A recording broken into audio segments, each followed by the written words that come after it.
Welcome to Sheela kitchen అండి. Video అయితే skip చేయకుండా అయితే చూడండి. ఈరోజైతే మేమైతే ఇంట్లో వేడి వేడి అన్నం అయితే చేసుకున్నామండి. దాంతోపాటు డబల్ మసాలా చికెన్ కర్రీ అయితే చేశాను.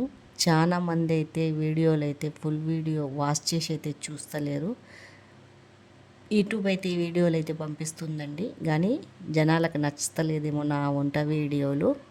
సపోర్ట్ అయితే చేసి ఫుల్ వీడియో అయితే వాచ్ చేసి అయితే చూడండి. మంచి మంచి రెసిపీలు అయితే దాంట్లో అయితే ఉంటాయి. ఇక్కడ వచ్చి వేడి వేడి అన్నం వెంబడి డబల్ మసాలా కర్రీ అయితే చేశాను. ఎంత కష్టపడినా అయితే 3 సంవత్సరాల నుంచి రీచ్ అయితే వస్తలేదు. ఇప్పుడు వచ్చేది ఇంకా 2 నెలలు పోతే మొత్తంకి వెళ్ళిపోతుంది రీచ్. సపోర్ట్ అయితే చెయ్యండి, రిక్వెస్ట్ అయితే చేస్తున్నాను. ఇంత కష్టపడి వృధా అయితే అయిపోతుంది. మీరు ఒక లైక్ ఇవ్వండి, మీ సపోర్ట్ చాలా అవసరము. ఇక్కడ వచ్చేసి అయితే నూనె పెట్టుకొని కడాయిలో ఒక పెద్ద ఆనియన్ కోసుకొని రెడ్గా అయితే ఫ్రై అయితే చేసుకున్నాను. ఈ ఫ్రై అయితే చేసుకొని పక్కకైతే తీసేసానండి. తర్వాత ఒక 1/2 kg చికెన్ తీసుకున్నాను. మంచిగా వాష్ చేసుకొని దాంట్లో గిన్నెలో అయితే వేసుకొని ఒక చెంచాడు పసుపు వేసుకున్నాను.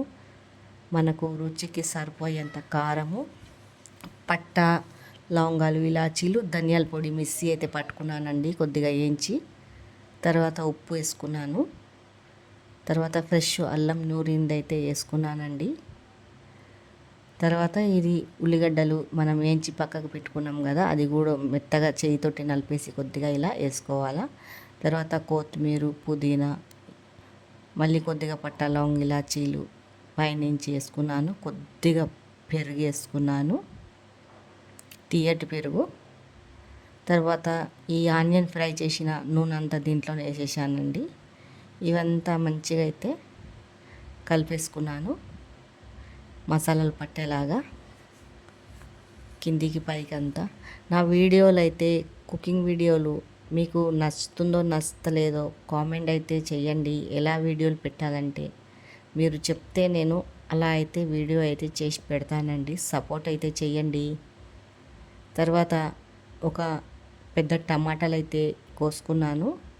ఇట్లా చాప్ చేసుకొని అయితే ఆ టమాటాలు వేసేసాను. మొత్తం కలబెట్టి ఒక 2 నిమిషాలు నానబెట్టుకున్నానండి ఇది. తర్వాత పొయ్యి మీద అయితే పెట్టేశాను. మూత పెట్టి సిమ్ము మంట మీద ఒక 10 నిమిషాలు ఇట్లా తీసి చూస్తే మంచిగా ఉడికిపోయిందండి. చూడండి, టమాటాలంతా బాగా ఉడికిపోతుంది. ఇలానే మరొకసారి కలిపి మూత పెట్టేయాలా సిమ్ము మంట మీదనే. చికెన్ అనేది మెత్తగా అయితే ఉడికిపోతుంది బాగా. చపాతీలు ఎంబడైనా, వేడి వేడి అన్నం వెంబడైనా, పూరీలు ఎంబడైనా చాలా బాగుంటుందండి ఈ కర్రీ అయితే ఇలా చేసుకొని తింటే. తర్వాత పైనుంచి అయితే కొద్దిగా చికెన్ మసాలా అయితే వేసేసుకున్నాక మరొకసారి కలబెట్టుకొని అంతా బాగా 1-2 నిమిషాలు వదిలేయాల, ఆ మసాలాలన్నీ దానికి పట్టేలాగా.